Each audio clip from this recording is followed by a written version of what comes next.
cardinal Barberini, vous connaissez sans doute ma compagne Marina. Mes deux élèves, Benedetto Castelli, Mario Guiducci, qui m'ont beaucoup aidé dans mes mesures de rotation. 3 mois d'observation, si vous voulez bien me suivre.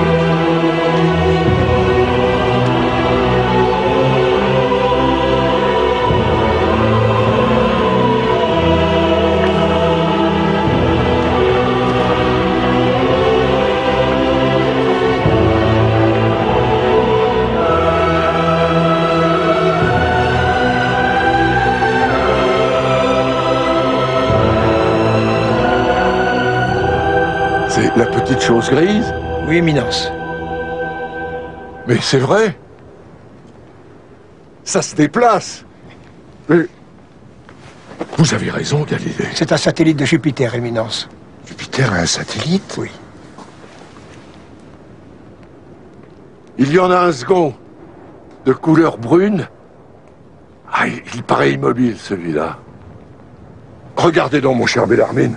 C'est extraordinaire. Et tout cela nous était inconnu. Mais quelle merveille. C'est la planète Jupiter que je vois, rayée comme un tigre. En effet. Ces couleurs rougeâtres, brunâtres, et là on dirait des nuages, comme autour de la Terre. Il faut que nous changions notre enseignement du tout au tout. 2 satellites à Jupiter, l'un qui bouge, l'autre immobile. En réalité, Éminence, il y a non pas 2, mais 4 satellites autour de Jupiter. 4? Et chacun tourne à son propre rythme, certains rapides, d'autres très lents. 4 satellites autour de Jupiter. Mais je n'en reviens pas. Et c'est une découverte incroyable. Comment expliquez-vous ça? Je n'explique pas, Éminence, je le constate. L'observation précède toujours l'explication. Il faudra tout de même une explication. Oui, quand nous aurons compris. C'est vrai, ces satellites de Jupiter me fascinent. 4 petits astres tournant autour d'un gros. Oui, je vous comprends. Le ciel est à l'image de la Terre. Oui, ou bien le contraire. Galilée, nous devons revoir entièrement notre astronomie. Vous nous révélez un nouveau ciel. C'est à vous de nous le faire connaître. À vous de mener la révolution. Le collège romain vous aidera, je vous l'assure. Et c'est d'une beauté extrême. À chaque instant, on peut s'attendre à voir le Seigneur se manifester. Oui, c'est à vous d'écrire cette nouvelle astronomie. C'est à vous de renouveler le savoir. Vos élèves n'attendent que ça. Et nous aussi. N'hésitez pas à tout remettre en cause. Votre lunette a mis la science en dessus-dessous. N'aurais-je pas d'opposants? Et qui donc? Les partisans des idées anciennes. Il y en a même dans l'Église. Nous, jésuites, nous vous aiderons. L'Église est moins conservatrice qu'on ne le dit. Allez-y hardiment. L'Église doit porter le savoir. Ayez confiance en l'Église et en nous. 24 ans plus tard, et bien que ce même cardinal Barberini, qui admirait tant Galilée, fut devenu pape sous le nom d'Urbain VIII, tout était différent. Galilée, soupçonné d'hérésie, voyait ses craintes se confirmer. Il était soumis à une instruction préalable menée par le grand inquisiteur, assisté d'un jésuite et d'un dominicain. Un grand procès se préparait.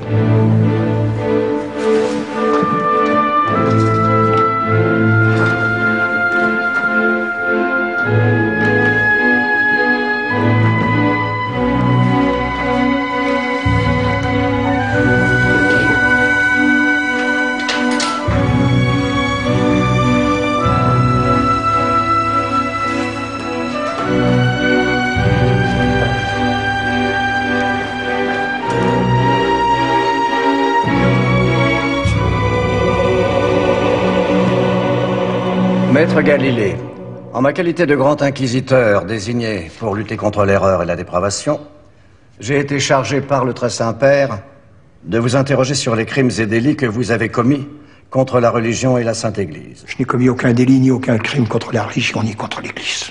C'est ce que nous verrons.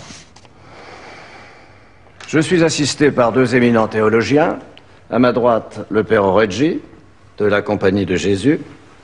Et à ma gauche, le père Pasqualio, de l'ordre de Saint-Dominique. Nous devons préparer votre procès. De quoi m'accuse-t-on? Je peux le savoir? L'Inquisition n'accuse pas, elle enquête. Elle cherche à établir la vérité.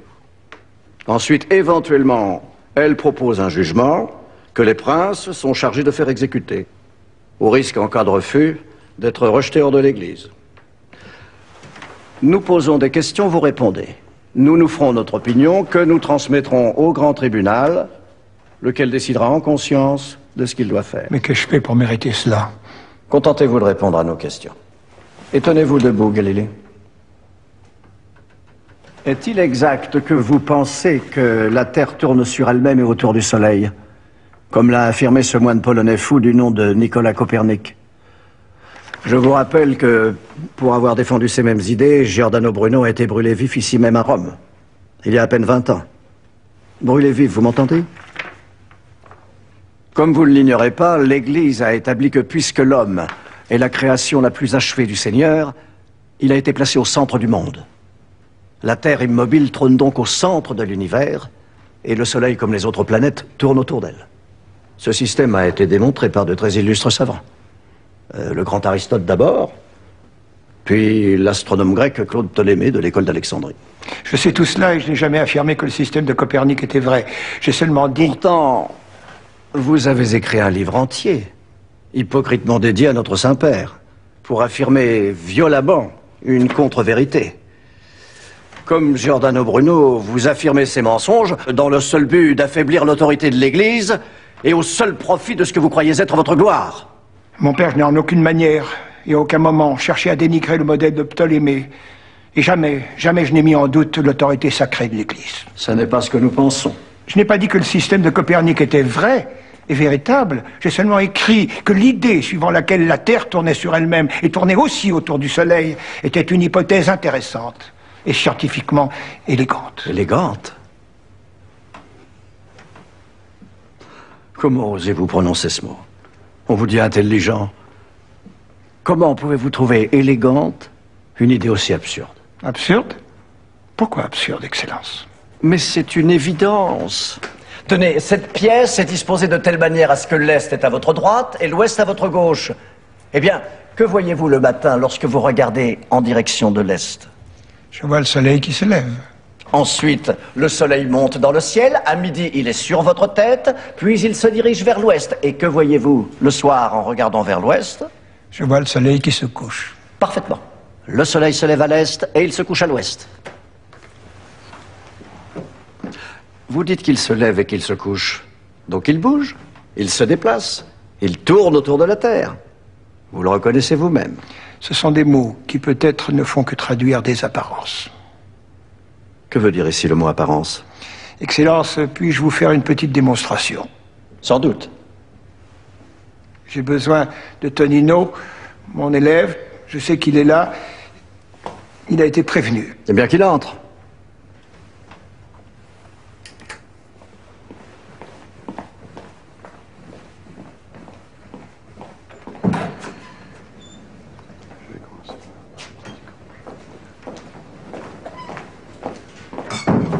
Pose le coffre, Tonino.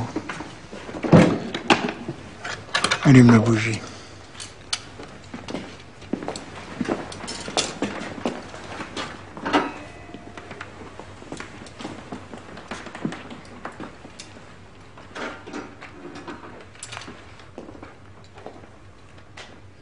Nous avons là une sphère lumineuse, supposons que ce soit le Soleil. Cette boule noire, c'est la Terre. Si je fais tourner la sphère lumineuse autour de la boule noire, je vois qu'elle éclaire progressivement une face de la boule noire et que la partie éclairée se déplace pour faire le tour de la boule. Oui, le soleil tourne autour de la Terre et éclaire tantôt une face, tantôt l'autre. C'est pour ça qu'il y a le jour et la nuit. C'est possible. Comment ça, c'est possible? Eh bien, supposez à présent que la sphère lumineuse soit fixe et que je fasse tourner sur elle-même la boule noire. La sphère lumineuse éclaire successivement une face, puis une autre de la boule noire. En tournant sur elle-même, la boule noire a créé pour chacune de ses faces une partie éclairée, puis une partie sombre, un jour et une nuit. Donc, si la Terre tourne sur elle-même, nous avons également un jour et une nuit. Et il nous est impossible de distinguer qui, du Soleil ou de la Terre, bouge ou tourne. Je dis donc que l'idée que la Terre tourne sur elle-même, comme le pensait Copernic, je dis donc que cette idée n'est pas absurde. Mais un autre savant, Tycho Brahe, a prouvé que la Terre ne tourne pas sur elle-même. Merci, Tonino. Prouvé? Mais de quelle manière? En tirant un coup de canon vers l'ouest et un autre vers l'est. Si la Terre tournait sur elle-même, l'ouest viendrait vers nous. Et le boulet tiré vers l'ouest aurait une trajectoire plus longue que le boulet tiré vers l'est, c'est logique. Or, Tycho Brahe a bien montré que les deux coups de canon projettent les boulets à la même distance. Exactement. Encore une apparence, Éminence. Et sur ce point-là, je suis sûr de moi. Et pourquoi donc? Parce que j'ai fait plusieurs expériences à ce propos. Supposons que je sois sur un bateau qui se déplace à grande vitesse. Si je lance en l'air au-dessus de ma tête un galet trouvé sur une plage, où va-t-il retomber? Je dirais dans l'eau, derrière le bateau. Pourquoi? Parce que le bateau s'est déplacé pendant que le galet était en l'air. Eh bien non, Éminence. Le galet retombe à mes pieds, dans le bateau, à l'endroit même où je l'ai lancé.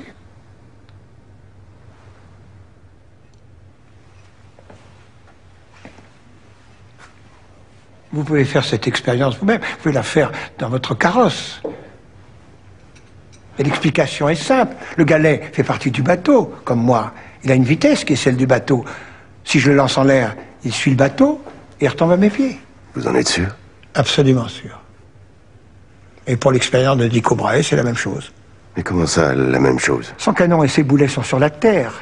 Si la Terre tourne, son canon et ses boulets sont soumis à la même vitesse que la Terre, car ils sont dans le système Terre. Ils en font partie. La Terre est leur référence. Que la Terre bouge ou ne bouge pas, celui qui est sur la Terre ne peut pas s'en rendre compte. L'expérience de Tycho Brahe ne prouve absolument rien. Admettons un instant que la Terre tourne sur elle-même. Quels arguments avancez-vous pour dire que la Terre tourne aussi autour du Soleil et non l'inverse? Cette possibilité est plus facile, je dis bien possibilité, je n'affirme rien. Cette possibilité est plus facile à justifier et plus difficile à argumenter.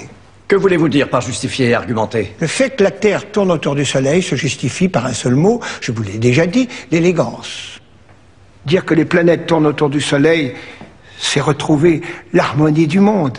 Quelle élégance, quelle harmonie, que voulez-vous dire? Les petites planètes tournent autour du grand Soleil. N'est-ce pas cela l'harmonie du monde? Celle que nous voyons en toutes choses, les manants tournent autour de leur seigneur, les curés s'agitent autour de leurs évêques, les évêques tourbillonnent autour du pape. N'est-ce pas l'harmonie du monde, telle que Dieu l'a voulu? Étrange rapprochement. Je ne comprends pas où vous voulez nous amener. Vous cherchez à nous égarer? L'organisation du monde, qui est l'œuvre de Dieu, doit obéir à des lois universelles. Et lorsque nous voyons les 4 petits satellites de Jupiter tourner autour du grand Jupiter, on ne peut pas s'empêcher de penser aux petites planètes comme la Terre, tournant peut-être autour du grand Soleil. Mais vous dites vous-même que vous n'avez pas d'argument pour défendre cette idée. Une idée que je tiens pour fausse et condamnable. Non, mon père, j'ai seulement dit que cette idée était moins simple à argumenter. Mais c'est possible. Avec un peu d'attention. Nous vous écoutons. Si les planètes Mars et Vénus, par exemple, tournent autour de la Terre, lorsqu'on les observe, on devrait les voir tourner toujours dans le même sens. En effet, c'est évident. Où voulez-vous en venir? Eh bien, en fait, on les voit tantôt avancer, tantôt reculer. Avancer, reculer, qu'entendez-vous par là? Je ne comprends pas. Évidemment, cela demande de la réflexion. Vous nous prenez pour des imbéciles? Non, Éminence. Non, je voulais dire seulement que c'est difficile à bien comprendre. Que moi-même. Mais laissons Mars et Vénus. Oui, laissons cela en effet, car ce que vous apportez ne sont que des affirmations. Très bien, très bien. Alors permettez-moi un autre argument. 2 fois par jour, la mer se retire des plages, puis 6 heures plus tard revient au galop. Oui, cela s'appelle la marée. Un phénomène observé depuis très longtemps et qui demeure inexpliqué. Soit. Eh bien, si l'on admet que la Terre tourne autour du Soleil et tourne sur elle-même, le mouvement de la Terre sur elle-même va dans le même sens que le mouvement autour du Soleil, la nuit. En revanche, le jour, c'est l'inverse. La rotation de la Terre va à contresens du mouvement du Soleil. Donc, si la Terre tourne autour du Soleil, on comprend pourquoi la mer se déplace tantôt dans un sens, tantôt dans l'autre. Qui nous le prouve? Nous n'avons pas de preuves pour l'affirmer. C'est vrai. C'est pourquoi dans mon livre, Le dialogue, je ne choisis pas. J'expose les 2 théories sans choisir. Tu peux te retirer, Tonino, je te remercie.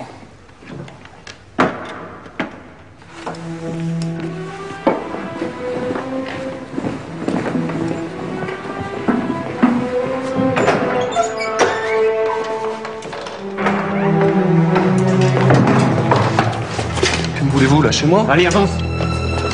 Tu vas nous dire tout ce que tu sais sur Galilée. J'ai rien à dire. L'Inquisition saura délier ta langue et te faire dire ce qu'elle veut entendre.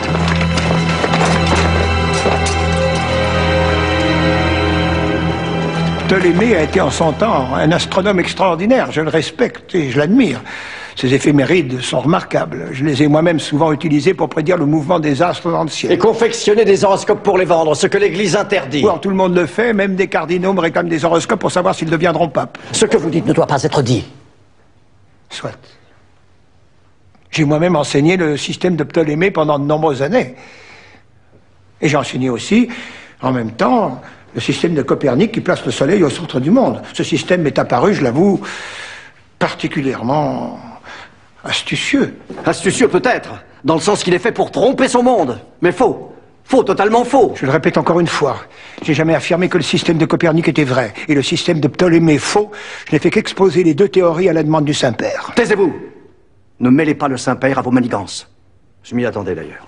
Vous vous réclamez constamment de lui. Vous affirmez publiquement qu'il est votre ami. Je n'ai pas cette prétention. J'ai du respect, oui, de l'admiration, je dirais même de l'affection pour lui. Il est exact qu'il a manifesté dans le passé un certain intérêt pour mon travail, et aussi, oserais-je le dire, pour ma personne. Si tel était le cas, vous ne seriez pas devant ce tribunal, Galilée.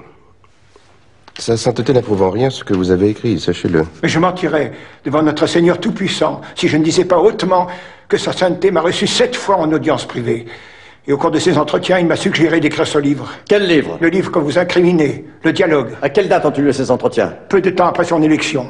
Ici, à Rome? À Rome, où le Saint-Père m'a reçu d'une manière qui ne peut s'oublier.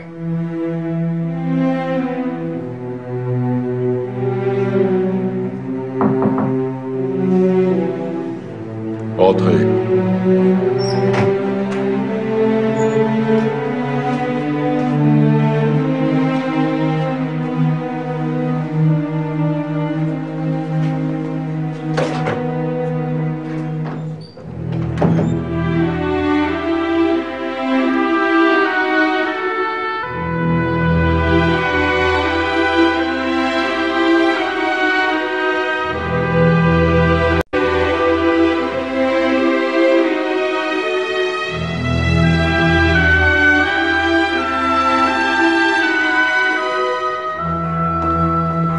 Relevez-vous. Je suis heureux de vous recevoir, vous, pour qui j'ai tant d'admiration. Et, je peux dire, d'affection. Moi aussi, je suis très heureux d'être ici, Saint-Père. Je suis enchanté que Dieu vous ait choisi. L'Église a bien de la chance. Je m'efforce d'en être digne, mais la situation des guerres brillantes, des hérésies protestantes progresse. Les divers ordres se disputent, le sacré collège est divisé, les rois catholiques se combattent et les villes italiennes se haïssent. Tous ces désordres, il va falloir les maîtriser, les contenir. Enfin, je l'espère. Asseyez-vous à côté de moi. Merci de m'avoir fait parvenir votre beau message d'espoir par mon neveu Francesco, qui a été votre élève à Pise. Je l'apprécie énormément. Il a un grand avenir devant lui. Oui. Oui, nous allons bientôt les lire à l'Académie. J'ai de grands dessins dont je veux vous parler. Et vous-même, où en êtes-vous? Moi, je continue. Mais je dois me battre sans arrêt, c'est épuisant. Les jésuites me traitent durement. Je sais. Mais à présent, je suis là. Vous ne craignez rien. Notre Église doit être à la pointe de l'éducation, de la science et de la philosophie. Rien ne pourrait me donner plus de joie que ce que je viens d'entendre. Depuis le Messager des Astres que j'ai lu plusieurs fois, vous n'avez guère écrit sur l'astronomie. J'ai écrit l'essayeur sur la question des comètes. Oui, oui, je l'ai lu. Mais vous n'y avez pas abordé les grandes questions. Vous n'avez rien écrit sur les modèles d'univers, rien sur la comparaison entre cette étonnante théorie de Copernic, que vous m'avez rendue accessible, et l'ancienne et géniale explication de Ptolémée, toujours solide. Pourquoi ce silence? Après la querelle qu'on m'a faite en 1616 à propos des taches solaires et la mise à l'index des œuvres de Copernic, je ne savais plus ce que je pouvais dire ou ne pas dire. Cette mise à l'index n'était pas judicieuse. La théorie de Copernic peut être exposée à condition de ne pas affirmer qu'elle est vraie. Il faut libérer le savoir. Oh oui, Saint-Père, libérer le savoir. C'est ce que j'attendais de vous. Il faut laisser les savants développer librement leur science et leur construction intellectuelle, mais de leur côté, il faut qu'ils comprennent que leur réalité n'est pas forcément la vérité. Vous voulez dire que la science ne serait pas la réalité? Pas toujours. Mais lorsqu'il y a contradiction entre la science et les Écritures, c'est sans doute que la science est dans l'erreur. Mais les Écritures sont parfois allégoriques. Galilée, ce n'est pas à vous d'en décider. C'est aux théologiens, aux cardinaux, et à moi-même de donner l'interprétation véritable des Écritures. Séparez, je vous prie, la science et la théologie. Et vous restez libre de découvrir, d'imaginer, d'inventer le monde. Merci de ce conseil, Saint-Père. Si au cours de vos recherches, vous aviez l'impression d'avoir la preuve claire, irréfutable, que la Terre tourne sur elle-même et tourne autour du Soleil, il vous faudrait éviter de le dire, de le publier. N'oubliez pas que Dieu a mis la Terre au centre du monde, puisque c'est là qu'il a placé l'homme. Est-ce un argument suffisant? Toutes les autorités l'affirment. L'homme a été créé à l'image de Dieu. Mais si je trouve de nouveaux éléments que je puisse prouver, dois-je les taire? Oh, mais certainement pas. Mais apportez-moi d'abord vos arguments ici, que je les connaisse. Et j'en jugerai la valeur. Et vous déciderez. La vérité n'est pas une mince affaire, Galilée. Nous devons prendre nos précautions. La religion catholique et romaine n'est pas une religion comme les autres. Elle est la vraie. Sans aucun doute. De plus, les fidèles ne s'adressent pas à Dieu directement. Ils n'interprètent pas les textes sacrés comme ils veulent. Entre eux et Dieu, il y a l'Église, qui est sanctifiée par Dieu. Nous ne sommes pas comme les Juifs et les hérétiques luthériens ou calvinistes qui se disent libres de s'adresser à Dieu et de bâtir leur religion à leur façon. Non. La religion catholique est supérieure à toutes les autres, car elle est structurée, organisée, avec au sommet un pape sur qui pèse une très lourde responsabilité, croyez-moi. Tous les fidèles partagent la même foi et suivent les mêmes instructions. Se détourner de ces règles, c'est déjà s'avancer sur les chemins de l'hérésie, donc de l'erreur et de la faiblesse. Soyez prudents. Oui. Pour vous parler franchement, j'ai du mal à admettre que la physique ne corresponde pas à la réalité. ou qu'il y ait deux vérités, l'une pour la science, l'autre pour la croyance. Comment la vérité pourrait-elle être deux? Je souhaite que vous écriviez un livre sur les deux grands systèmes du monde. Le modèle d'Aristote et de Ptolémée et celui de Copernic. Naturellement, vous expliquerez les deux systèmes et sans prendre parti. Oh, Saint-Père, je travaille à ce livre depuis 10 ans. Je le ferai sous forme d'un dialogue entre 3 personnages lettrés. Le premier expliquera la théorie de Ptolémée, le deuxième celle de Copernic, et le troisième veillera à souligner les points importants. Si vous réussissez à maintenir l'équilibre, ce sera un grand livre. Très utile. Je veillerai à l'équilibre des idées, je vous le promets. Mais il faudra me protéger, Saint-Père. Les jésuites ne sont plus mes amis. Les dominicains me détestent. Ils contrôlent l'Inquisition. Ne vous tracassez pas pour ça. Je suis le pape, ne l'oubliez pas. Écrivez votre ouvrage, envoyez-le-moi, et je le ferai imprimer ici, à Rome. Allez, Galilée, reprenez vos travaux. Il me tarde de les lire. Et ne vous inquiétez pas, nous ferons évoluer les choses. Laissez-moi faire. Merci. Merci de votre confiance, Saint-Père. Allez, mon fils. Mon très cher fils.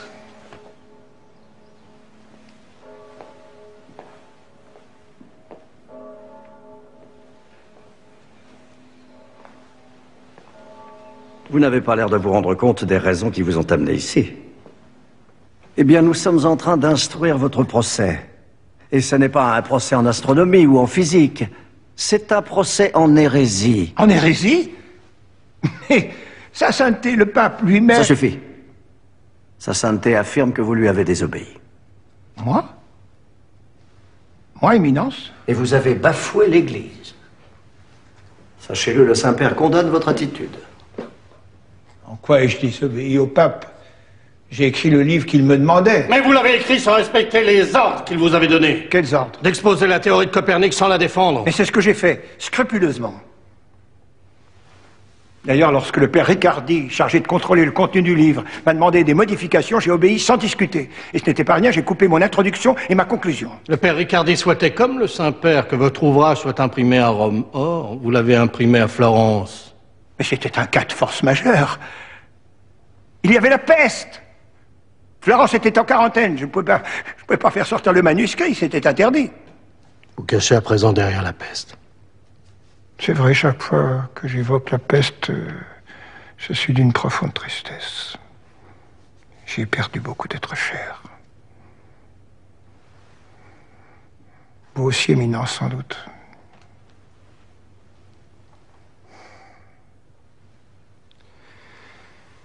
Le Saint-Père vous avait bien recommandé d'exposer d'une manière objective le système de Ptolémée, qui est celui que l'Église enseigne. Je l'ai fait.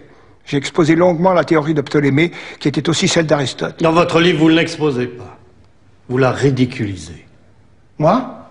Vous faites défendre le système de Ptolémée par un personnage auquel vous avez donné le nom grotesque de Simplicio. Oui, en effet. Simplicio... Simplicio. Simple d'esprit. Le nom lui-même trahit votre intention de dénigrement.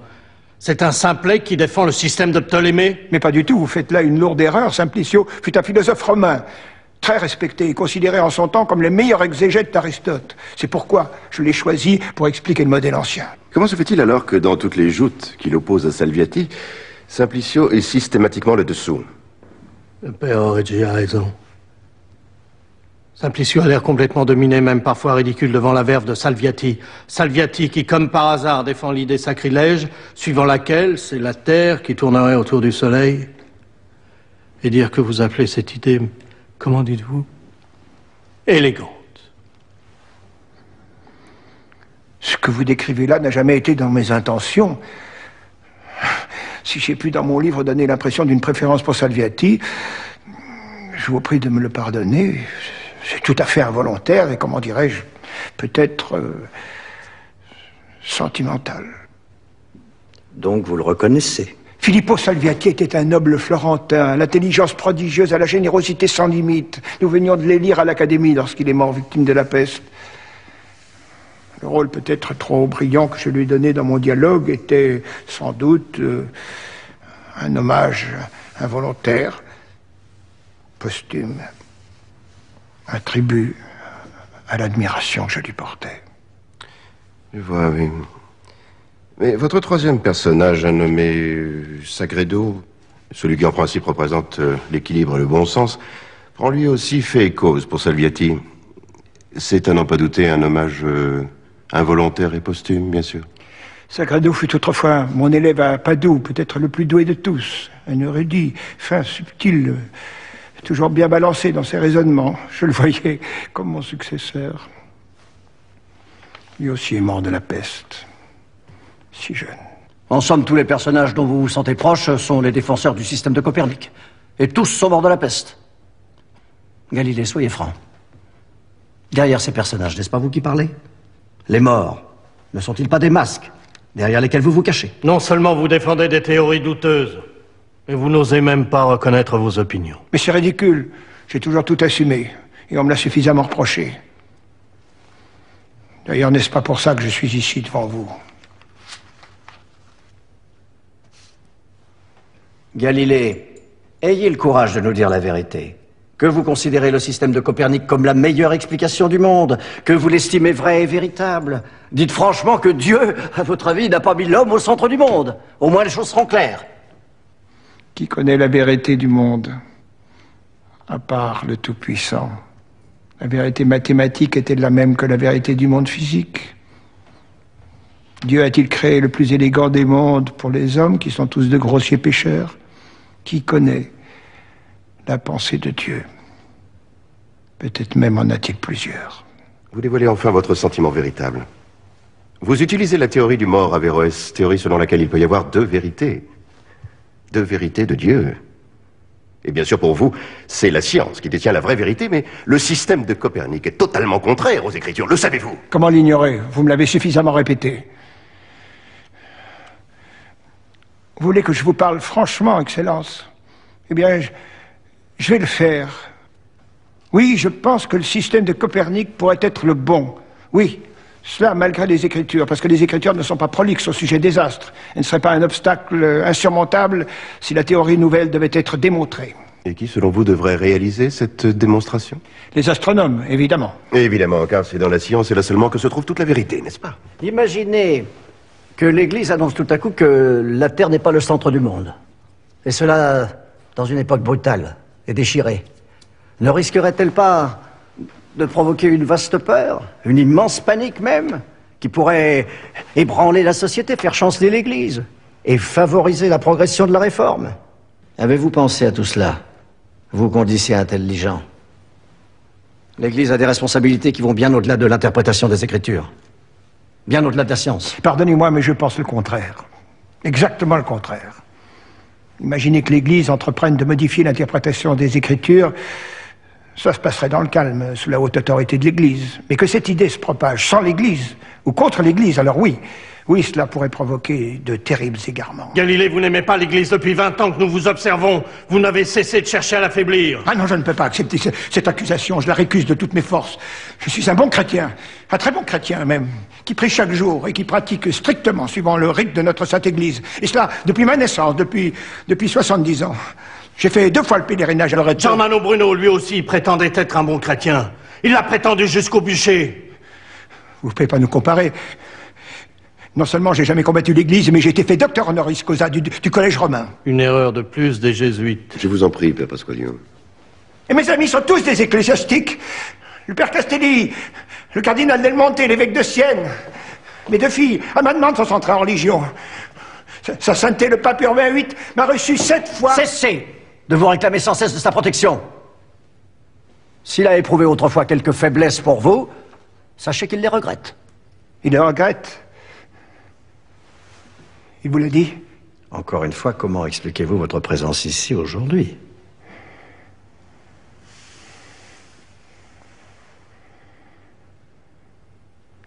Je Je vous prie de ne pas me tourmenter davantage, Excellence. Je suis un vieil homme, fatigué. Ma santé n'est pas bonne. Avouez vos fautes et tout sera simple. Avouez que vous êtes un hérétique, que vous défendez des théories impies, que vous haïssez l'Église, et tout sera terminé. Pourquoi refusez-vous si obstinément d'avouer? Je n'ai rien à m'approcher. Tout ce que j'ai fait, c'est avec Dieu. Et c'est pour Dieu.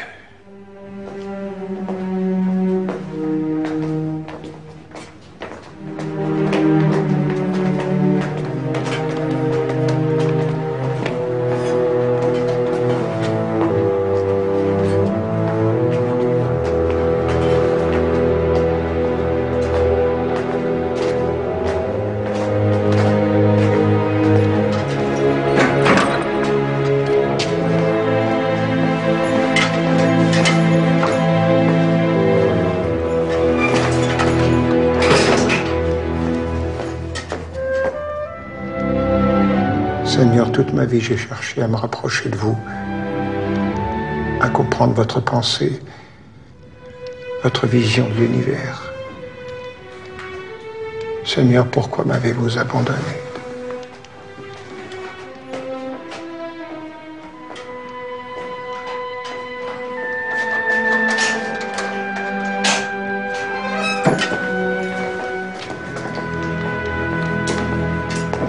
Maître Marino?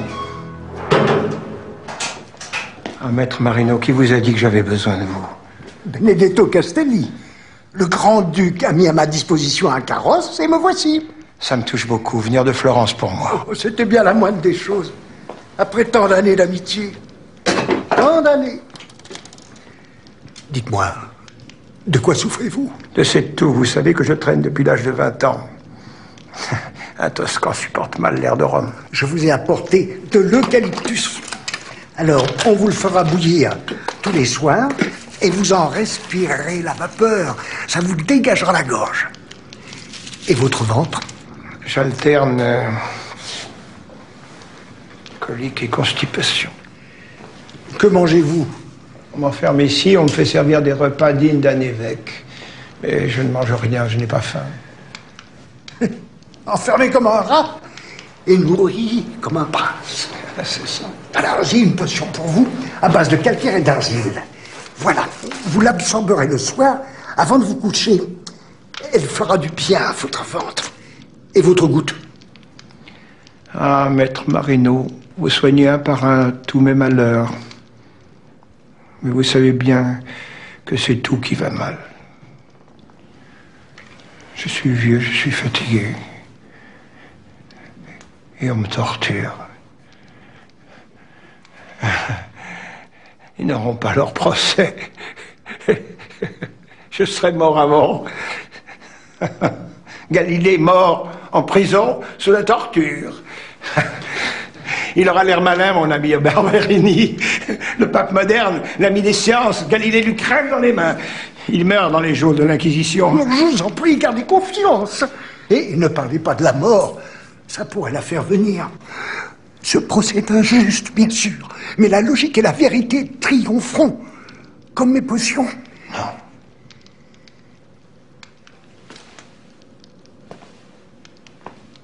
Non.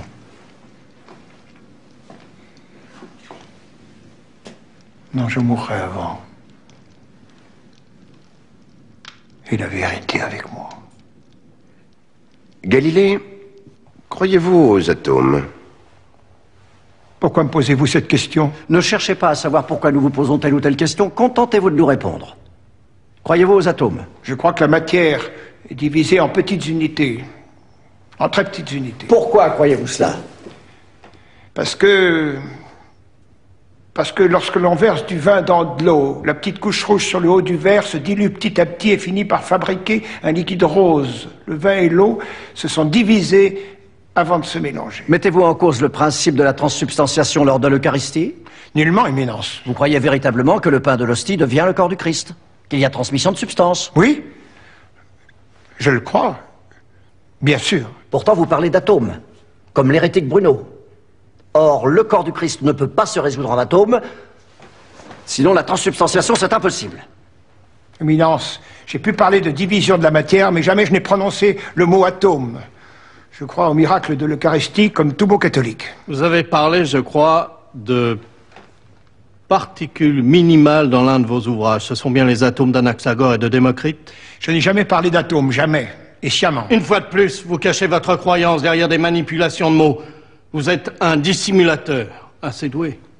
J'en conviens. Et vous êtes aussi un hérétique.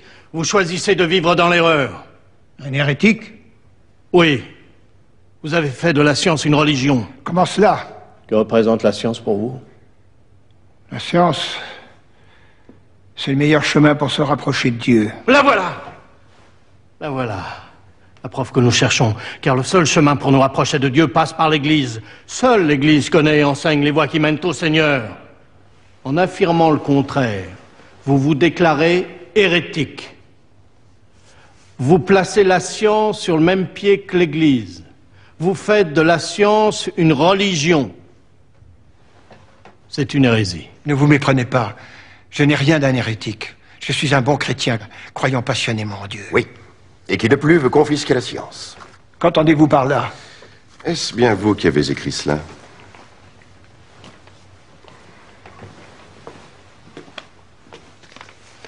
Oui, c'est mon écriture. C'est une lettre adressée au père Orazio Grazzi, directeur de notre collège romain. Je lis ceci. Dites-vous bien que Dieu m'a donné, et à moi seul, le pouvoir de faire les grandes découvertes astronomiques. C'est peut-être injuste, mais c'est ainsi.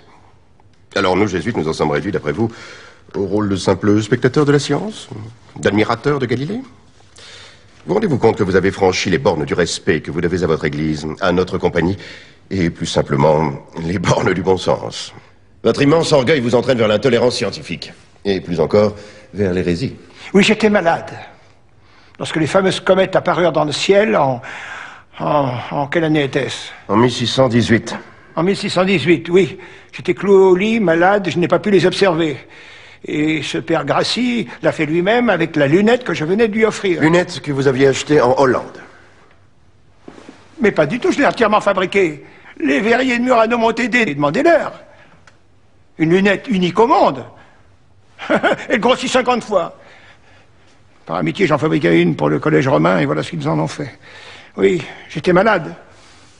Ce que racontait Grassi me semblait absurde. Pour vous, naturellement, les comètes n'ont aucun secret. Ah non. Non, je n'ai pas dit ça. Oui, vos écrits sont assez confus là-dessus, d'ailleurs. Je dirais même nébuleux. C'est vrai, je n'explique pas très bien les comètes, je le reconnais, mais comprenez-moi, j'étais de méchante humeur. J'ai inventé la lunette astronomique, qui fut un don de Dieu. Oui, Dieu voulait ainsi faire de moi le premier astronome de tous les temps. Et un autre se sert de mon invention, de mon enfant, et prétend découvrir des secrets fondamentaux, sans m'y associer. Enfin, c'est tellement déloyal et idiot, car ils savent bien que sans moi, ils ne peuvent rien tirer de leurs observations. Leur théorie qui place les comètes au-delà de la Lune, c'est ridicule. Impossible. Alors que sont dans les comètes? Des illusions d'optique créées par l'atmosphère. Des illusions d'optique? Oui, enfin, peut-être. C'est ce que je crois. Qui nous le prouve.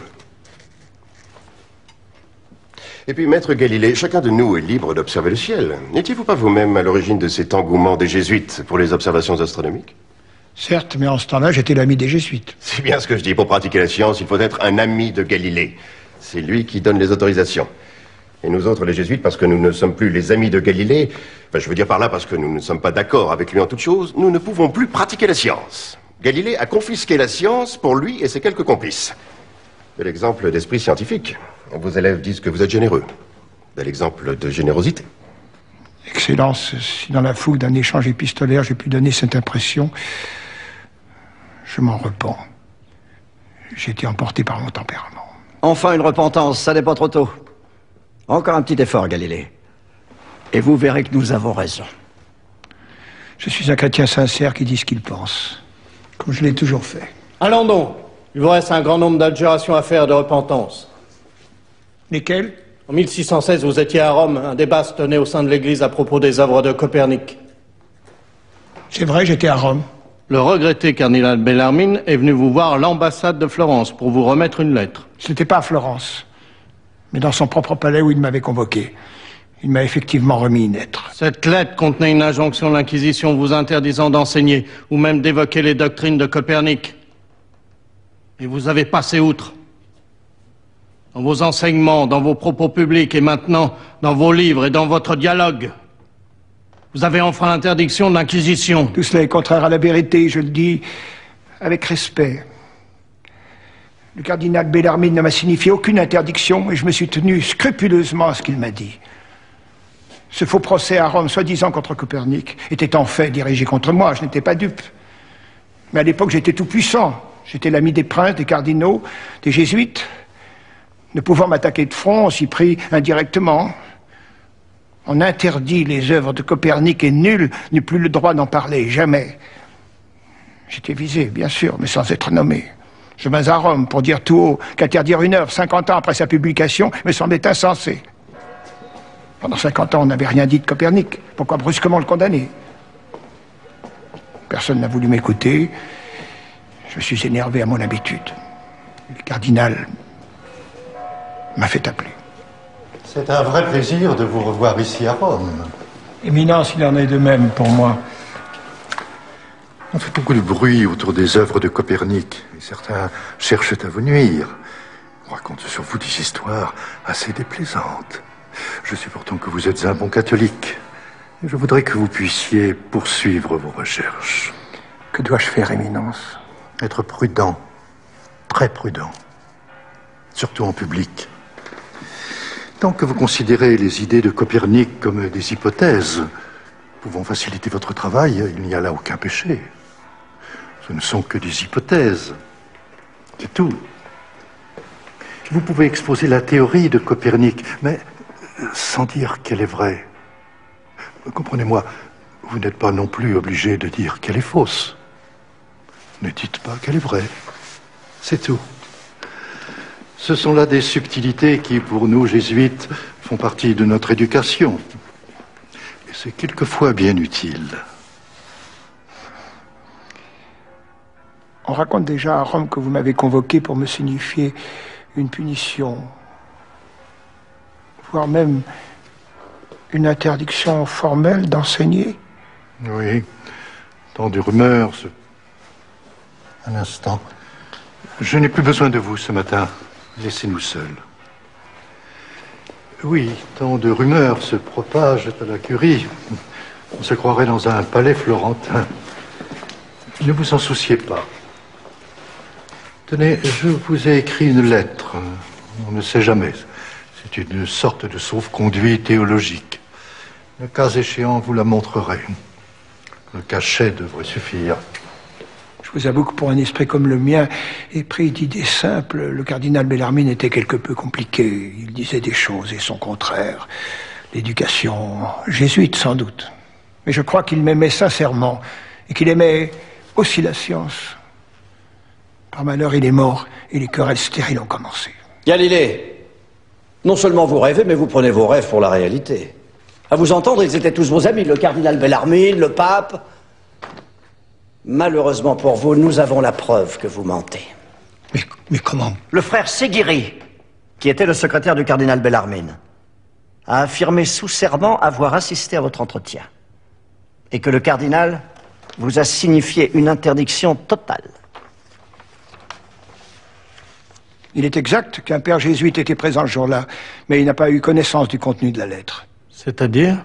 Le cardinal lui a demandé de nous laisser seuls, puis il m'a remis la lettre. Voilà la vérité. Et nous étions seuls, le cardinal et moi. Je dis bien seuls.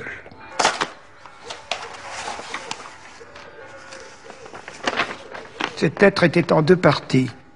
Dans la première, le cardinal me rappelait que je devais considérer la doctrine de Copernic comme une hypothèse, et qu'ainsi je pouvais continuer mon travail. Dans la seconde partie, il établissait que n'ayant jamais enfreint cette recommandation, je n'avais pas eu à abjurer devant lui. Comme une mauvaise rumeur le laissait penser. Et il n'y avait aucune injonction? Non, Éminence. Galilée, vous devez prouver ce que vous dites, sinon c'est parole contre parole et celle d'un jésuite a beaucoup plus de poids que celle d'un scientifique. Pour ce tribunal, tout au moins. Voici la lettre avec le sceau du cardinal. Vérifiez vous-même. Je me suis conformé à ce qu'elle dit. Vous pourrez le constater.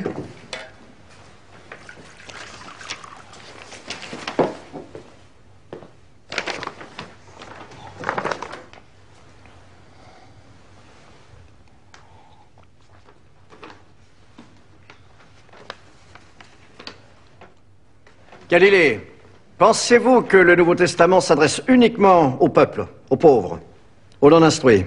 Nullement. Le livre sacré est la référence ultime pour tous ceux qui épousent la foi catholique. Pourtant, vous avez écrit dans une lettre à Christine de Lorraine que l'interprétation littérale de la Bible était bonne pour le vulgaire, mais que les lettrés devaient lire le texte différemment, de manière métaphorique. Lorsqu'on parle de la main de Dieu, le bon peuple imagine Dieu avec une main. Mais pour le lettré, évidemment, c'est une image, car Dieu n'a pas de main. Je vous cite. Je voulais dire que celui qui a fait des études et qui réfléchit apprécie mieux la beauté et la profondeur des Écritures que le vulgaire. C'est pour ça qu'on les enseigne à l'université. Croyez-vous vraiment que l'épisode de Josué dans la Bible puisse être interprété de manière allégorique? Dans ce cas, la mobilité du soleil et l'immobilité de la terre ne pourraient être qu'une apparence. Vous l'avez écrit. Le croyez-vous? Oui, je le crois, Éminence. Vous avez été jusqu'à écrire cette phrase blasphématoire. Certaines expressions des Saintes Écritures ne correspondent pas à la réalité. Ne savez-vous pas que seule l'Église peut modifier l'interprétation des Écritures? Oui, je le sais. Et je l'admets. C'est pourquoi j'ai cherché à convaincre l'Église de le faire, ou tout au moins de l'esquisser, en ce qui concerne le système du monde. Vous pensez donc bien que le système de Copernic est le vrai? Décidément, cette question m'est fréquemment posée. Oui, je pense qu'il pourrait être vrai s'il était démontré. Et je pense que nous devons peut-être nous préparer à cette idée. D'ailleurs, vous savez, Copernic n'était pas le premier à le soutenir. Pythagore pensait à peu près la même chose, et Platon, lui-même, à la fin de sa vie. Aristarque de Samos en avait fait l'exposé le plus complet. Et j'ajouterais que pendant les 50 années qui ont suivi la mort de Copernic, personne ne s'est élevé contre cette idée, à part un hérétique, Luther. Vous affirmez votre soumission à l'Église. Or, depuis 20 ans, vous détruisez petit à petit les théories d'Aristote. Pourtant, à travers saint Thomas d'Aquin, ces théories ont été confirmées par le Concile de Trente. Non seulement je ne suis pas un ennemi d'Aristote, mais je me considère comme son successeur. Oui, comme son disciple. Ne manquez pas d'audace. Vous avez détruit sa théorie sur la chute des corps. Vous niez l'immobilité du ciel. Vous suggérez qu'il s'est trompé en mettant la Terre au centre de l'univers. Et vous dites son disciple. Je n'ai pas détruit la théorie d'Aristote sur la chute des corps. J'ai démontré qu'elle était fausse, qu'il fallait lui en substituer une autre. C'est pas la même chose. Je n'ai pas détruit Aristote, je l'ai corrigé. Que voulez-vous dire par corriger? Rien de plus que ce que le mot veut dire. Aristote est la référence scientifique en toutes choses, comme l'a établi le Concile de Trente. En ajoutant que l'interprétation de la réalité physique revient à l'Église et à elle seule. Comment pourrait-on démontrer qu'Aristote a tort? En l'accusant, vous accusez encore l'Église. Vous voulez corriger l'Église? Mais c'est ridicule. Qu'est-ce que vous dites? Je suis fidèlement les enseignements d'Aristote et ceux du Concile de Trente. Que disait Aristote? L'expérience est reine, la théorie est toujours subordonnée à l'expérience. Et alors? Alors, j'ai réalisé une expérience qui a montré qu'Aristote avait tort sur la chute des corps, et cela en suivant précisément sa méthode. Il disait que la chute d'un corps était proportionnelle à sa masse, autrement dit qu'un objet lourd tombe plus vite qu'un objet léger. Mais ça, tout le monde peut le voir. Plus un objet est lourd, plus il tombe vite. Vous croyez? Bien sûr. C'est comme pour l'explication du jour et de la nuit. Vous vous efforcez de nier l'évidence, Galilée. Vous nous prenez pour des simples d'esprit. Et vous nous racontez n'importe quoi. N'importe quoi? Bien sûr. N'importe quoi. Eh bien, moi, je dis que les objets, s'ils sont quelque peu massifs, tombent tous à la même vitesse, quel qu'en soit le poids, et je vais vous le démontrer. Vous permettez?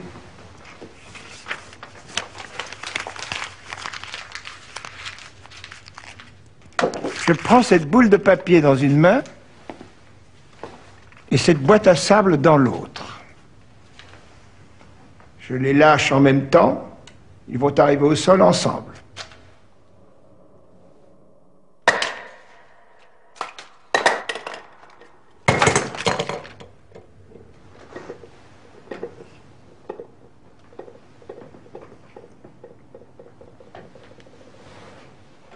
Vous pouvez recommencer?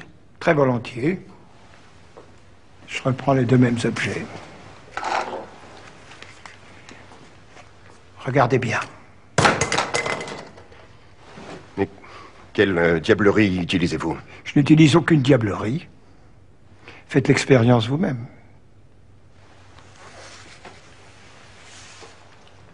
S'il vous plaît, c'est très important pour moi. Faites un effort, Éminence, je vous en prie. Prenez ce papier dans une main. Et cet objet lourd dans l'autre. Levez-vous, Éminence, s'il vous plaît.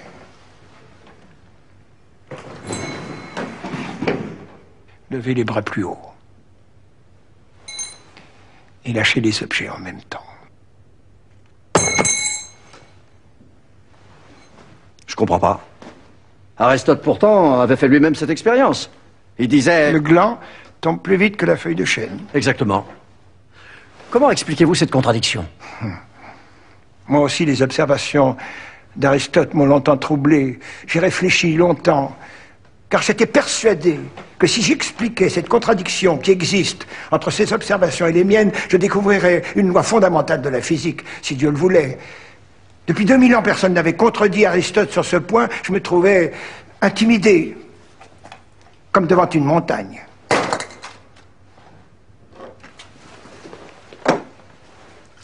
Et puis un matin, j'ai eu tout à coup une illumination.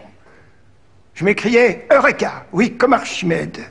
J'ai trouvé, Aristote avait oublié une donnée essentielle, la résistance de l'air. La feuille de chêne est plate et légère. Lorsqu'elle tombe, l'air agit sur elle pour l'empêcher de tomber. Tout comme l'air agité qu'on appelle le vent entraîne la feuille à volter. Le gland, lui, au contraire, est compact. L'air n'a pas de prise sur lui, ou très peu. Sa chute est libre. Alors le poids n'a aucune influence sur la chute? Aucune. Et pourquoi cela? Cette question a occupé mon esprit pendant 3 ans. Voici ce que je crois avoir compris. Le fait que le poids n'ait aucune influence sur la chute est le résultat de 2 principes, de 2 forces qui s'opposent. D'un côté, la force d'inertie, qui fait qu'un objet au repos tente à y rester, et que plus il est lourd, moins il bouge facilement. Ça, tout le monde le sait, pas la peine d'y réfléchir pendant 3 ans. Les objets lourds sont plus difficiles à déplacer. Je n'ai jamais essayé de déplacer un éléphant, mais il doit falloir pousser fort.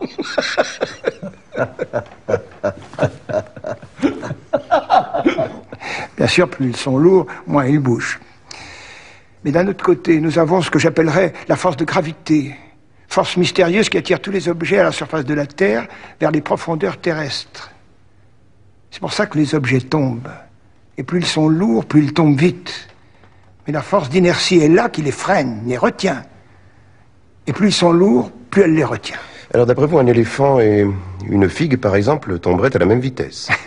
Mais oui, la force d'attraction de la Terre s'exerce plus fortement sur l'éléphant que sur la figue, parce qu'il est plus lourd. Mais dans le même temps, la force d'inertie s'exerce également plus fortement sur l'éléphant que sur la figue, parce qu'il est plus lourd.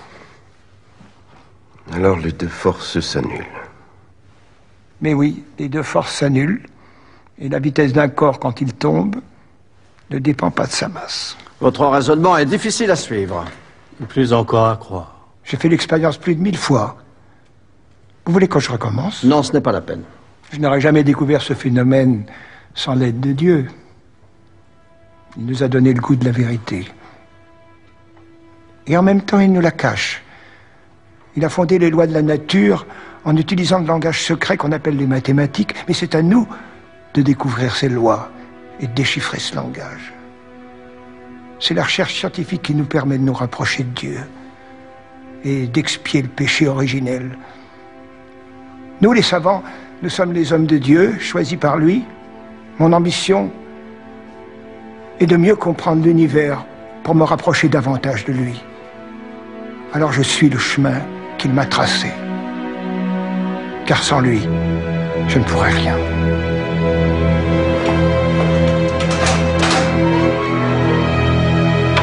Veuillez entrer.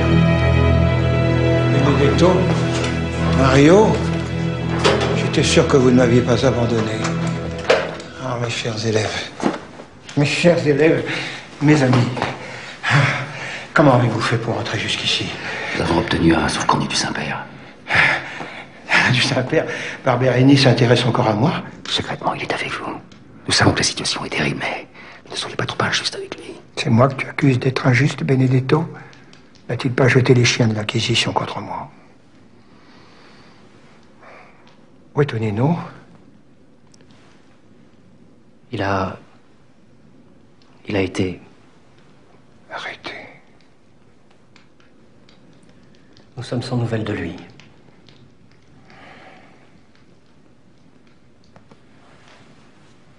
Prions.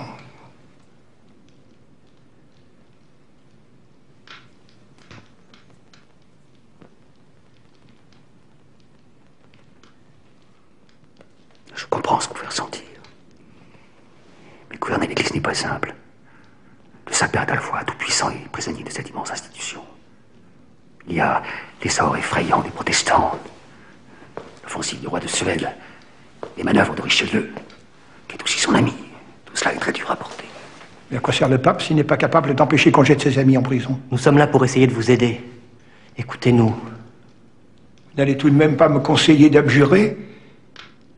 De renier ma vie? De déclarer que tout ce que nous avons découvert ensemble est faux? Mais nous ne vous demandons pas de renier votre travail. Ce serait impensable. Nous qui travaillons avec vous depuis tant d'années. Mais par prudence, peut-être. Faudrait-il simplement confirmer que vous ne défendez pas la théorie de Copernic? Mais c'est ce que j'ai fait. 50 fois. J'ai dit que je m'étais contenté d'exposer les deux théories, que je n'avais pris aucun parti. Les jésuites ont juré votre perte. Ils disent que c'est une posture. Et que dans la lecture détaillée du dialogue, il est clair que vous défendez la théorie de Copernic. Mais nous, maîtres, nous savons bien qu'ils disent vrai. Mais oui, la Terre tourne. La Terre tourne sur elle-même et autour du Soleil. Vous le savez bien. Vous le savez bien, Dieu l'a voulu ainsi, nous n'y pouvons rien. Mario, n'avez-vous pas participé avec moi aux observations sur les phases de Vénus? Et vous, Benedetto, à celle des taches solaires? Pour tout vous dire, nous qui avons été reçus par le pape récemment, nous ne sommes pas sûrs qu'il ne pense pas comme vous. Mais ce n'est plus aujourd'hui le problème. La question a pris une telle ampleur. Les jésuites sont allés jusqu'à s'allier avec les dominicains contre vous, maître. Il faut être adroit, sinon ils vous conduiront au bûcher. Comme Giordano Bruno.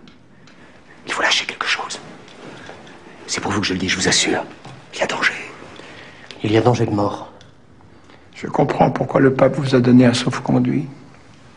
Il vous a envoyé ici pour me convaincre d'abjurer. Comme ça, il aura prouvé au monde qu'il est inflexible, qu'il a mis au pas Galilée.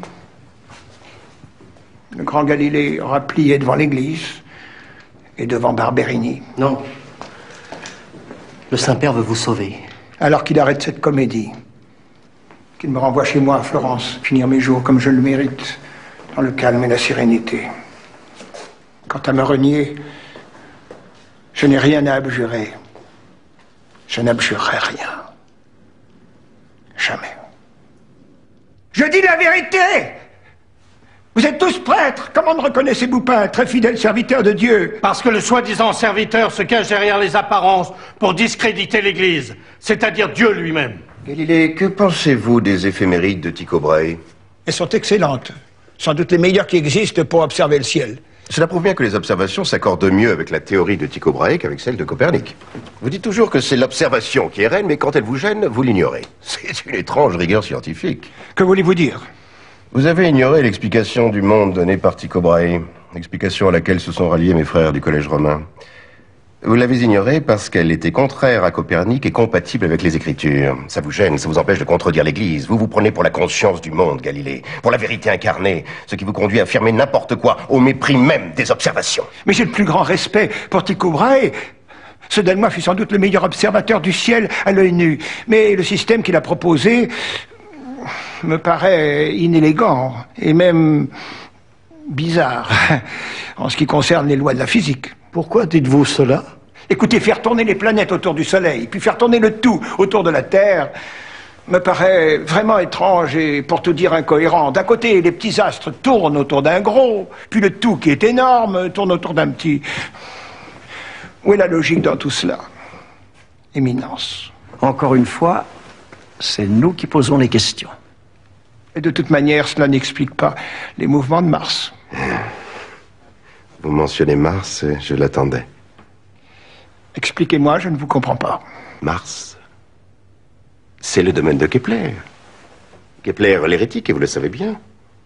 Ce protestant qui a réussi à séduire Tycho Brahe, un bon catholique, lui, à lui voler ses secrets, et puis à s'introduire auprès de l'empereur Rodolphe, qui, comme chacun sait, est un homme faible. D'ailleurs, il aime les artistes. Oui. Divers témoins ont rapporté que vous avez entretenu une correspondance assidue avec cet hérétique, ce Kepler, qui lui aussi a défendu le système de Copernic. En s'appuyant sur les fameuses observations, à savoir les trajectoires de la planète Mars et de ses mouvements inexplicables vus de la Terre, Kepler voulait corrompre la chrétienté, comme tous les protestants d'ailleurs. Et vous étiez son complice. Avouez-le! Galilée, levez-vous! Kepler m'a souvent écrit, c'est vrai. Mais je me suis contenté de réponses lapidaires. Et je n'ai pas lu son livre. Et je n'ai pas besoin d'un hérétique allemand pour apprécier l'élégance de la théorie héliocentrique. Vous mentez. Avouez que vous avez toujours été avec lui et qu'ensemble vous avez organisé une conspiration pour ébranler l'Église. De la part de Kepler, un hérétique protestant pouvait s'y attendre. Et vous étiez son relais dans le monde italien catholique. Moi? Oui, vous! Mais je ne connaissais pas Kepler. Je ne l'ai jamais rencontré. Pourtant, vous lui avez offert une lunette. Oui, pour qu'il vérifie l'existence des satellites de Jupiter, que certains de vos confrères contestaient. Kepler a confirmé mes observations. Où est le mal? D'ailleurs, cette démarche m'avait été commandée par le très honorable et très catholique empereur Rodolphe. Très catholique. Mais n'hésitant pas à engager un astronome protestant. J'ai demandé au grand-duc de Toscane ce que je devais faire. Il m'a dit de construire la lunette et qu'il se chargerait de la faire parvenir à l'empereur. Galilée, êtes-vous sûr que le malin ne s'est pas emparé de votre esprit? Moi? Oui, vous! Mon père, personne n'est à l'abri des attaques sournoises de l'esprit malin. Aucun être humain ne peut en être sûr, ni moi, ni ceux qui me jugent. Mais si je regarde en moi-même, avec toute la lucidité dont je suis capable, je sens mon esprit tout entier imprégné et guidé par Dieu. Par Dieu seul. Galilée, mais vous êtes au bord du blasphème. Non. J'essaie de décrire ce que je ressens au plus profond de moi, sans vanité, sans masque, et je ne trouve qu'un immense amour pour Dieu. Je vous en prie, je ne me...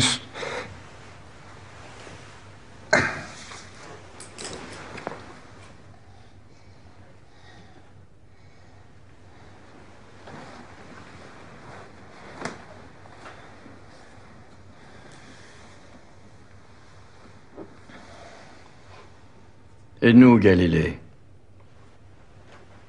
Croyez-vous que nous n'aimons pas Dieu? Nous lui avons consacré notre vie. Croyez-vous sincèrement que nous puissions placer une seule chose au-dessus de l'amour de Dieu?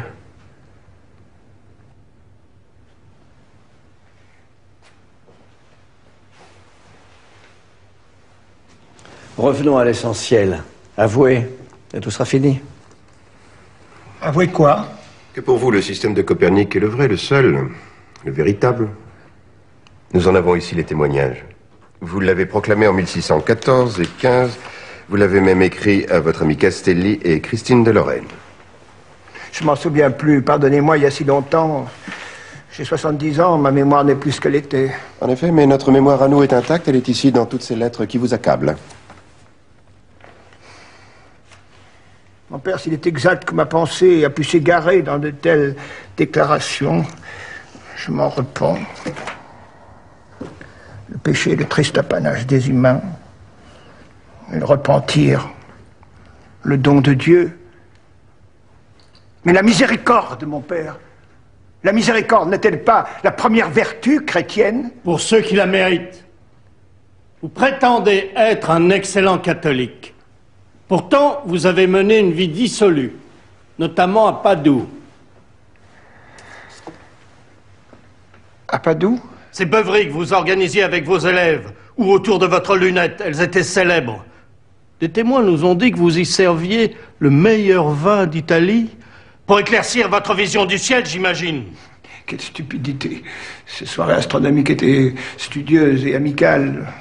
Saint-Père y a assisté. Il vous le confirmera. Pour la dernière fois, je vous demande de ne plus vous référer au Saint-Père. Et tenez-vous debout, Galilée. N'essayez pas de nous attendrir. Tout ce que je dis est vérifiable. Et cette femme que vous entreteniez? Marina Gamba? C'est un crime? J'étais célibataire. Je n'ai prononcé aucun vœu de chasteté. Moi. Que signifie ce moi? Rien d'autre que ce qu'il dit. L'insolence, Galilée, ne peut que vous nuire. Vous êtes donc fier d'avoir vécu dans la fornication au vu et au su de tous? J'ai vécu pendant 15 ans avec Marina Gamba. Maintenant, elle est morte. Et je n'ai plus que les enfants qu'elle m'a laissés, mes 2 filles qui sont au couvent, et mon fils Vincenzo. J'éprouve d'immenses remords quand je pense à elle. Quel remords? De l'avoir abandonnée. Quand je suis venu enseigner à Florence. Quel titre on te donnera? Mathématicien et philosophe du Grand-Duc. Tu recevras beaucoup d'argent? Sans doute. C'est une charge créée spécialement pour moi à Florence. Une fille comme moi, une fille de rien, ne peut pas vivre avec toi à Florence. La société ne l'admettrait pas. Effectivement, c'est très difficile. Depuis notre première rencontre, j'ai su que ce jour viendrait. Tu t'en irais. J'ai toujours su. Tu m'en veux? Non, je ne t'en veux pas. Je te comprends.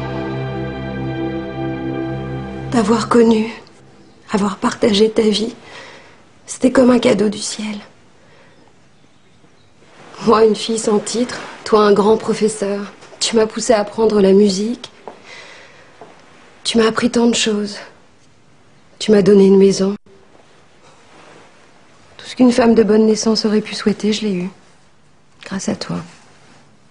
Beaucoup d'hommes n'ont pas un regard pour les enfants qu'ils ont hors du mariage. Toi, tu as accepté nos enfants comme les tiens. Ce sont les miens. Et je les aime. Comme je t'aime. Mais tu passais plus de temps avec les étoiles qu'avec moi. Et je n'étais pas vraiment ta femme. Pourquoi dis-tu ça? Et je n'étais pas la première dans ton cœur. La première, celle à qui tu n'as jamais rien refusé. C'est elle qui s'en va avec toi à Florence. Que veux-tu dire? C'est la science, ta vraie maîtresse. Rappelle-toi, lorsque j'ai fait enregistrer la naissance de Virginia, Claire a écrit « Né de Marina Gamba et de la fornication ». C'était un imbécile, je l'ai signalé au Doge. Tu sais bien qu'un professeur n'a pas le droit d'être marié. Toi qui as bouleversé la science, tu te soumets à ses usages, ses conventions. Tu les acceptes.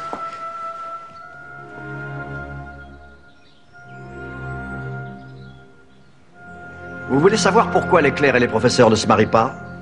C'est par respect pour les bonnes mœurs. Pour que les hommes de savoir ne s'affichent pas avec les femmes et les enfants. L'Église doit faire respecter cette règle. Une règle que vous avez bravée, Galilée. Bravée ostensiblement. Comme les règles qui imposent la modération, la tempérance. Le grand Galilée se croyait sans doute au-dessus des lois. Comme certains princes. Vous vous preniez pour un prince de la science. Vous voulez vous opposer aux lois de l'Église. Vous voulez tromper le Saint-Père. Vous êtes en faveur de Copernic. Avouez-le une bonne fois pour toutes. Le système de Copernic n'est pas vraiment démontré. C'est une hypothèse. Admettez que vous voulez affaiblir l'Église. Reliez les livres que vous avez écrits. Et reconnaissez que vous vous êtes égaré lors de vos polémiques avec nos frères du Collège romain. Que vous avez écrit votre dialogue en italien pour que le peuple puisse le lire et qu'il fasse pression sur l'Église, pour qu'une croyance prenne naissance, peut-être même une religion nouvelle. Je suis un très fidèle serviteur de l'Église. Je n'ai rien à ajouter. Relevez-vous. Galilée, il ne faut pas nous prendre pour des naïfs ou des idiots. Vous êtes adroit. Vous avez beaucoup d'entre-gens et de nombreuses relations, même dans l'Église. Mais cette fois, vous ne nous échapperez pas. Nous vous poursuivons depuis 20 ans. En 1592, vous étiez professeur à l'université de Padoue. N'est-il pas vrai? J'avais été nommé par le Sénat de Venise. C'était un secret pour personne. Vous y avez fréquenté notre frère maudit, Giordano Bruno. Fréquenté? Ah non! Je l'ai rencontré à l'université au cours d'une controverse. J'ai trouvé trop exalté et manquant de rigueur. Je n'ai pas eu envie de le voir davantage et encore moins de lui parler. Tout de même, que d'indices. Vous rencontrez Giordano Bruno, l'hérétique. Vous correspondez avec Kepler, l'hérétique. Vous êtes vous-même un hérétique. Brillant trio qui a voulu détruire le centre du monde, c'est-à-dire la Terre, pour y substituer un astre lointain, le Soleil. Il faut le répéter. L'homme a été créé à son image par Dieu. C'est établi. Il l'a placé au centre du monde, ici, sur la Terre. Tout est organisé en fonction de lui. Tout tourne autour de lui. En le niant, vous attentez à la dignité de l'homme. Donc, vous dénigrez Dieu lui-même, puisque l'homme est sa plus belle création.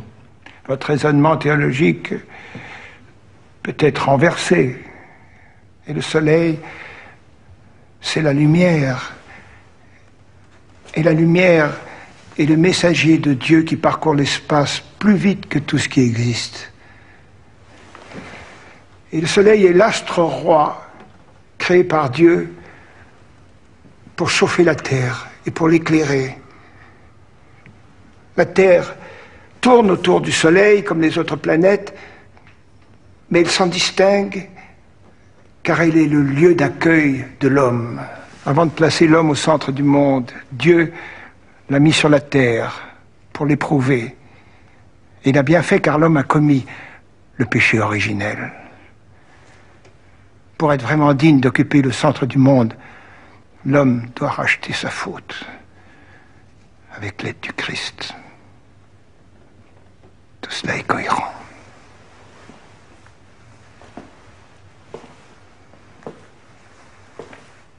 Tout cela est cohérent. Tout cela est incohérent et abominable, comme si Dieu avait besoin de faire des essais. Il n'y a que des erreurs et du blasphème horrible dans votre bouche.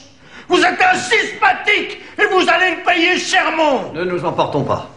Nous rapporterons au tribunal la teneur de nos interrogatoires et il statuera sagement et en toute intégrité. D'ici là, Galilée, réfléchissez. Vous avez une nuit entière.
Rester que très peu de temps. Et si tu dis m'avoir vu ici, je le nierai, et tu seras sévèrement puni pour calomnie à l'égard du pape. Que voulez-vous de moi, Saint-Père? Venez-vous me demander de trahir ma vie? Ou peut-être de la perdre? Relève-toi, Galilée. Le destin m'a placé dans une position où toutes mes décisions doivent être indiscutables. Tu me comprends? Oui.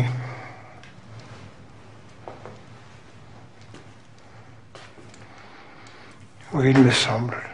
C'est si je n'écoutais que mon amitié, que les sentiments que j'ai pour toi, je te viendrai aussi te en aide. Tu le sais.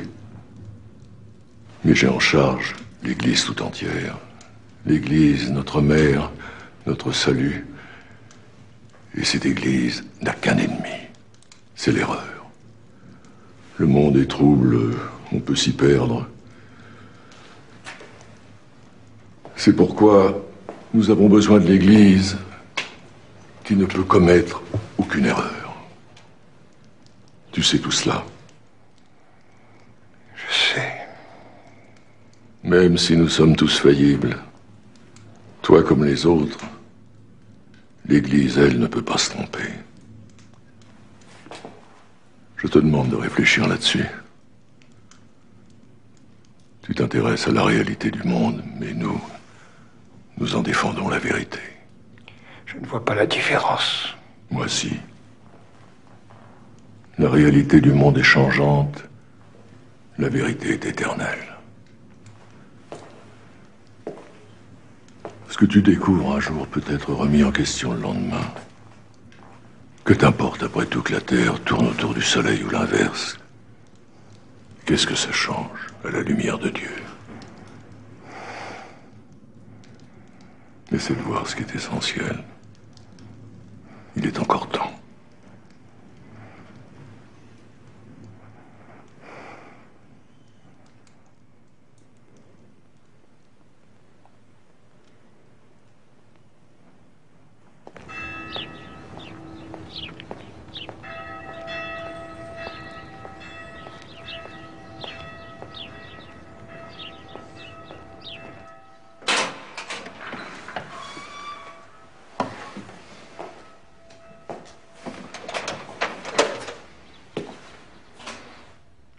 C'est pour aujourd'hui? Oui, pour ce matin. Voici la robe de pénitent, vous êtes prié de la revêtir et de mettre ses sandales. C'est doux? C'est tout, oui.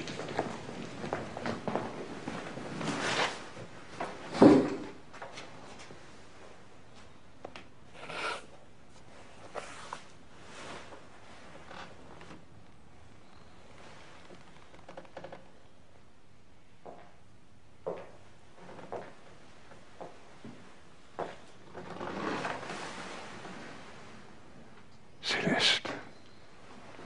J'ai obtenu de venir vous voir, mon père. Mais juste un instant. Quel réconfort tu m'apportes.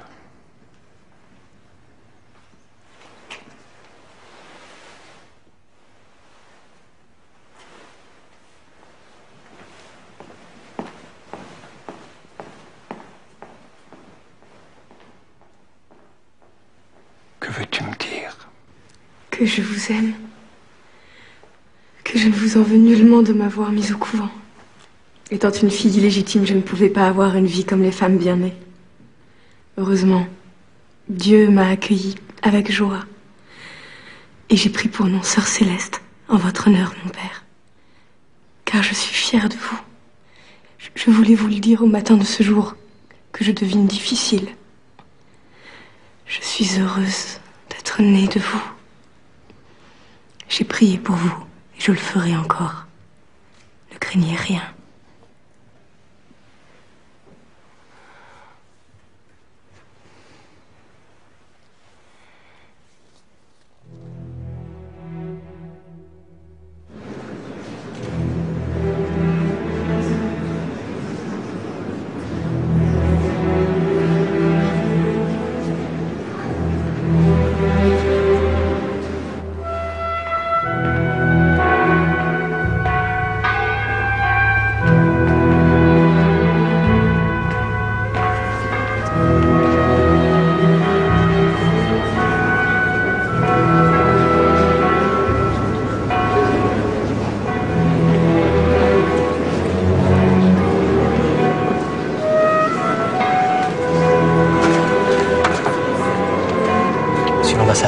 Toujours bien. Parmi les 10 cardinaux juges, il y a Borgia. Mauvais signe. Pourquoi? Parce qu'il déteste le pape. Même si celui-ci a essayé de sauver Galilée. Le pape ne contrôle pas tout.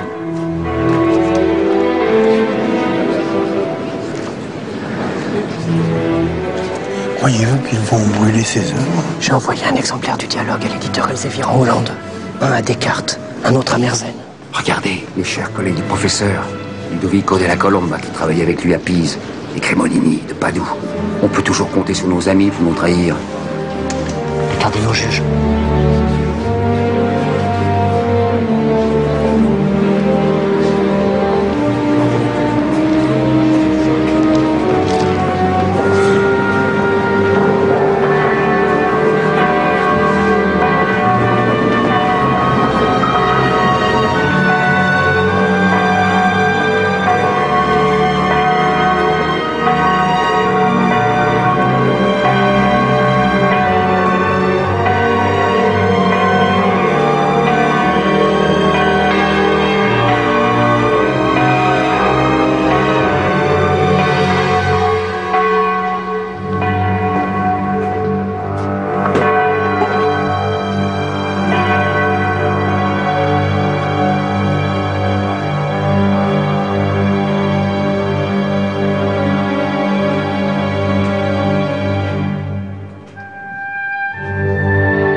nous, grands accusateurs de la Sainte Inquisition, agissant au nom et sur ordre de sa sainteté Urbain VIII, après avoir auditionné le nommé Galileo Galilei, citoyen de Florence, devant la commission spéciale et suivant les décisions du tribunal, présidé par son éminence le très respecté cardinal Francesco Barberini, nous disons, statuons et déclarons que, toi, Galilée, tu t'es rendu véhémentement suspect d'hérésie devant le Saint-Office pour avoir soutenu et adopté cette doctrine fausse et contraire aux Écritures saintes et divines, selon laquelle le soleil serait le centre du monde et ne se mouvrait pas de l'Orient à l'Occident, et que la Terre se mouvrait et ne serait pas le centre du monde, opinion qu'on ne pouvait ni soutenir ni défendre comme probable depuis qu'elle avait été déclarée et définie comme contraire à la Sainte Écriture. Que tu t'es donc conduit en mauvais catholique? Ah non! Ah, jamais! Je prie Dieu à chaque instant. J'ai fait tous les pèlerinages. Tout ce que j'ai tenté a toujours été pour me rapprocher de Dieu et contribuer à la gloire de l'Église. Je ne signerai jamais de document si la Sainte Inquisition maintient cette phrase.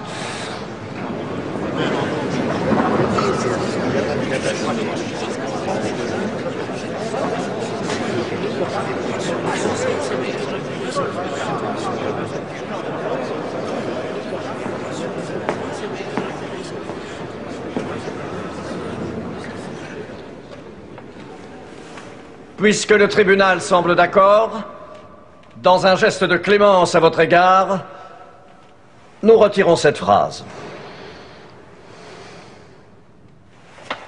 En conséquence, tu as encouru toutes les censures et peines imposées et promulguées par les sacrés canons de toutes les lois réprimant de tels délits, et en particulier celui d'hérésie. De celle-ci, nous consentons à te délier, à condition d'abord que d'un cœur sincère et d'une foi non feinte, tu abjures, maudisses et détestes devant nous de telles erreurs et délits, ainsi que toute autre erreur ou hérésie contraire à l'Église catholique, apostolique et romaine, de la façon et sous la forme que nous t'avons prescrite.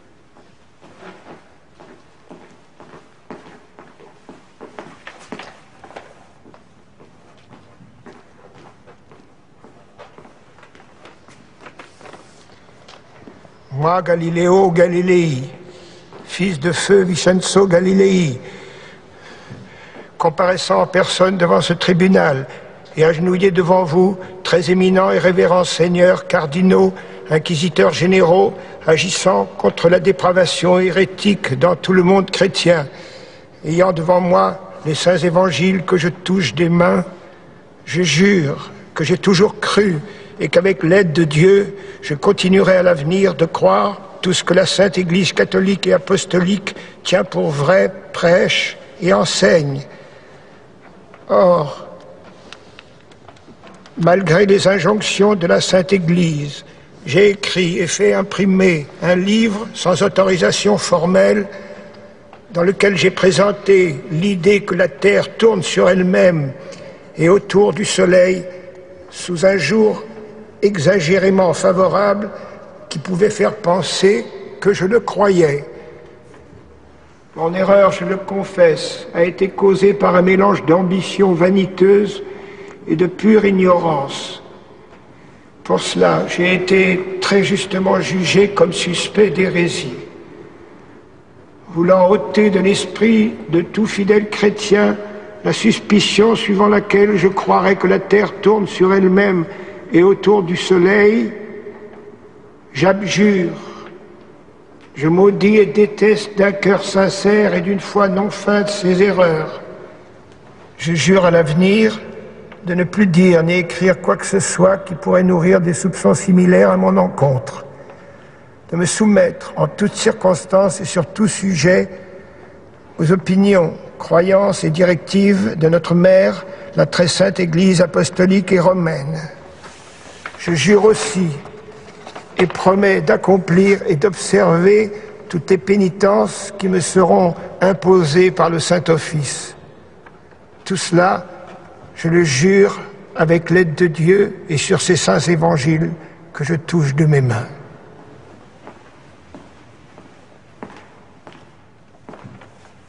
Moi, Galiléo Galilei, j'ai abjuré, comme ci-dessus à Rome, dans le couvent de la Minerve, ce 22 juin 1633, et signé de ma propre main. Galilée fut assigné à résidence à la Villa Médicis. Il dut réciter les 7 psaumes pénitentiaires une fois par semaine pendant 3 ans. Et son livre, le dialogue, fut mis à l'index. L'ambassadeur de Florence est ici? Oui, mon père. Emmenez le condamné. Il est sous votre garde. On dit que Galilée aurait murmuré en quittant le tribunal, et pourtant, elle tourne. Galilée vécut encore 9 ans. Bien qu'il perdît lentement la vue, il travailla et écrivit encore. Il mourut en 1642, l'année même où naissait Newton. 2 siècles et demi plus tard, en 1893, le pape Léon XIII affirmait dans une encyclique qu'il faut distinguer la Bible et l'enseignement scientifique, ce que préconisait Galilée. En 1971, l'astronaute David Herscott lâcha au-dessus du sol lunaire une plume de faucon et un marteau. Vérifiant que les 2 objets tombaient à la même vitesse, il s'écria « Galilée, tu avais raison ».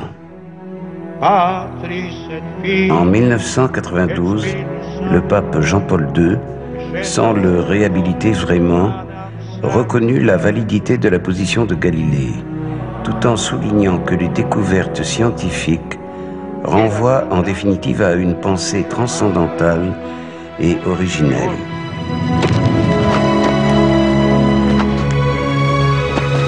Ainsi, celui dont les livres avaient été brûlés prenait peu à peu sa vraie place de père de la physique moderne.